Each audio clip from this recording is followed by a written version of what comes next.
شيء من الخوف والجوع ونقص من الأموال والأنفس والثمرات وبشر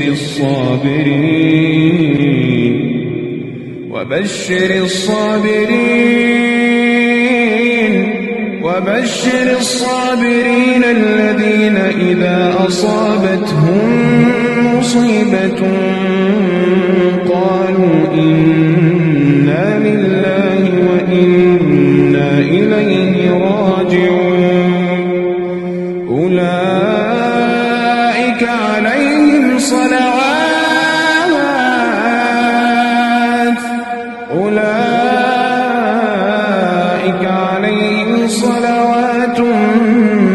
من ربهم ورحمة